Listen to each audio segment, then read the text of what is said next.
السلام علیکم خواتین و حضرات۔ آج مرزا غالب کی جو غزل ہم آپ کے لیے لے کر آئے ہیں، اس میں کل 14 اشعار ہیں، اور ہم یہ غزل آپ کی خدمت میں 3 حصوں میں پیش کریں گے۔ اس کا پہلا شعر ہے: نوید امن ہے بیداد دوست جاں کے لیے، رہی نہ طرز ستم کوئی آسماں کے لیے۔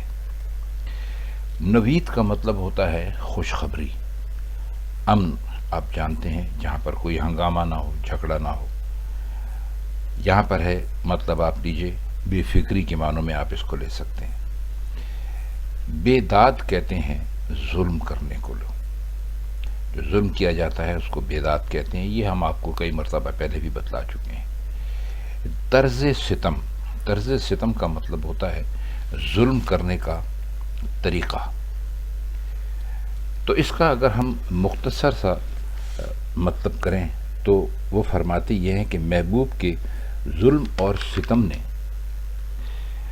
ہماری جان کے لیے امن کی خوشخبری مہیا کر دی، اور اس کی وجہ یہ ہے کہ ستم کرنے کے جتنے بھی طور طریقے تھے وہ سب کے سب ہمارے محبوب نے استعمال کر لیے، برت لیے، اور آسمان کے لیے کوئی طریقہ باقی نہیں چھوڑا۔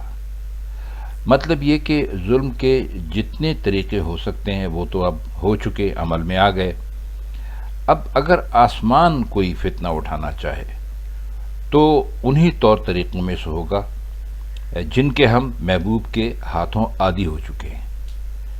تو یوں امن کی خوشخبری مہیا ہو گئی ہے، گویا آسمان کوئی ظلم نہیں کر سکے گا۔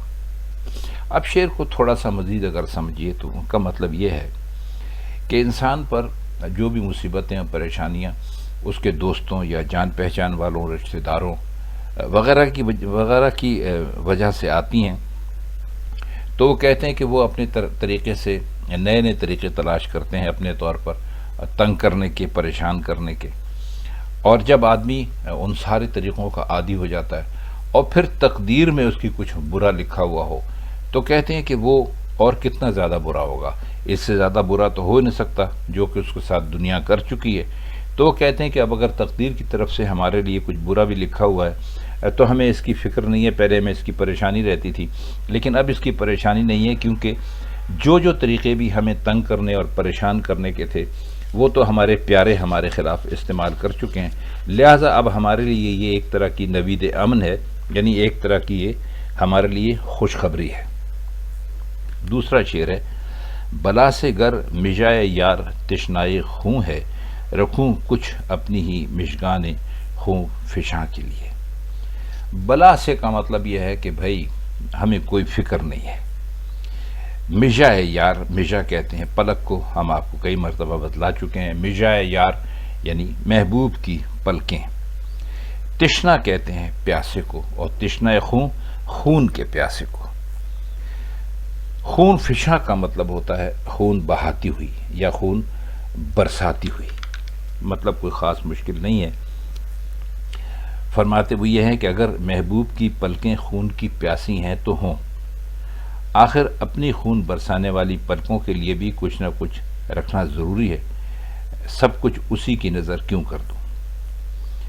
اب اس شعر میں مرزا غالب فرماتے یہ ہیں اصل میں کہ ہم اتنا روئے ہیں کہ ہمارے آنسو تو ختم ہو گئے، اس کے بعد ہمارا جگر کام میں آیا۔ جگر کے بارے میں آپ سب جانتے ہیں کہ جگر خون بنانے والا ایک عضو ہوتا ہے انسان کے جسم کے اندر۔ تو یہ کہتے ہیں کہ اب جب آنسو ختم ہو گئے تو خون برسنے لگا۔ تو اکثر شاعر یہ کہتے ہیں کہ بھئی میں خون کے آنسو رو رہا ہوں، مطلب یہ ہے کہ میں نے اپنی آنکھوں کے آنسوؤں کا حصہ تو ختم کر دیا، اب خون ہی باقی رہ گیا ہے تو میں وہی بہا رہا ہوں۔ تو اس میں یہ فرماتے یہ ہیں کہ ہمارے محبوب کی پلکیں خون کی پیاسی ہوں، تو کا مطلب یہ ہے کہ اگر محبوب یہ چاہتا ہے کہ وہ ہمیں دیکھے، ہمارے دل پر وار کرے، اور اس کے بعد ہمارا دل خونم خون ہو جائے اور ہماری آنکھوں سے آنسو بہنا شروع ہو جائیں، تو یہ محبوب کی پلکوں کو سارا الزام جائے گا۔ ہم انہی کو کہیں گے کہ بھئی یہ جو ہیں یہ خون فشاں ہے، تشنائے خون ہے۔ تو ہم اپنی آنکھوں کو خون فشاں کیوں نہ بنائیں، یعنی اپنی پلکوں کو خون فشاں کیوں نہ بنائیں، ہمیں اپنی پلکوں کے لیے بھی کچھ نہ کچھ رکھنا ضروری ہے، سب کچھ اسی کی نظر کیوں کر دیں۔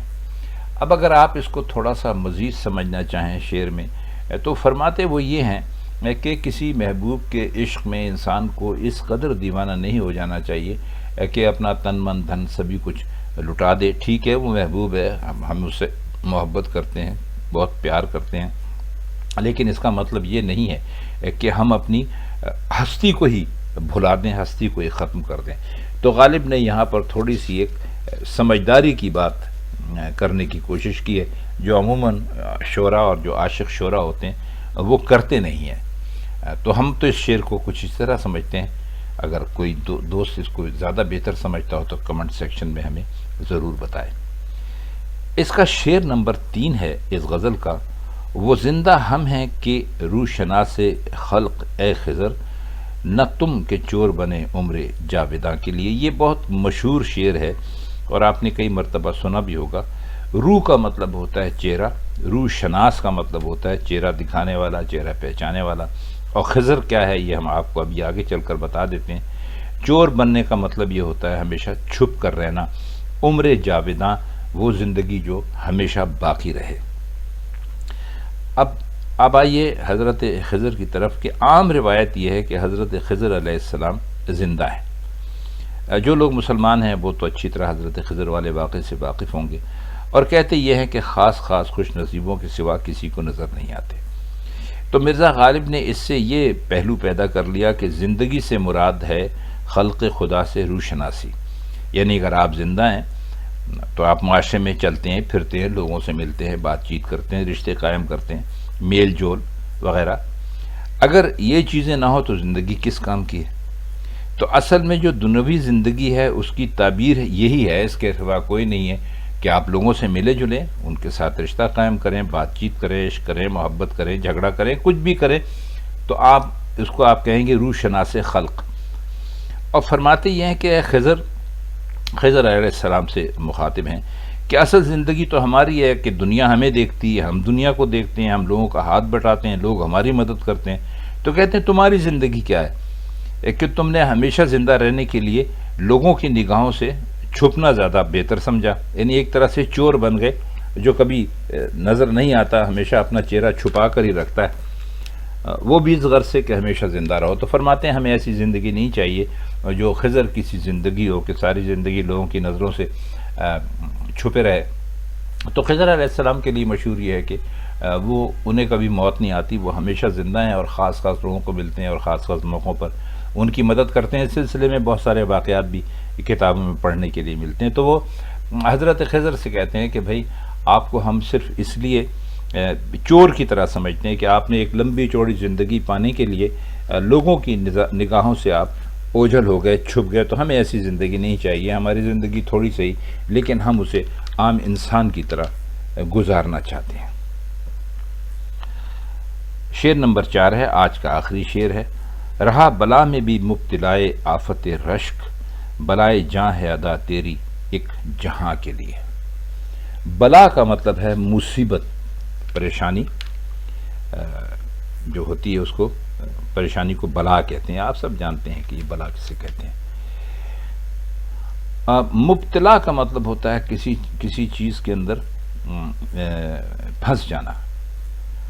آفت رشک، آفت وہ بھی بلا ہی کو کہا جاتا ہے۔ رشک کہتے ہیں کہ کسی کے اوپر آپ کو دیکھ کر یہ لگے کہ بھائی اس نے کتنے اچھے کپڑے پہنے یا کتنا اچھا علم حاصل کیا۔ یہ رشک کو آپ حسد کے معنوں میں نہ لیجیے، بالکل علیحدہ ہے۔ بلائے جاں ہے، بلائے جاں ایسی چیز جو آپ کی جان کی دشمن ہو۔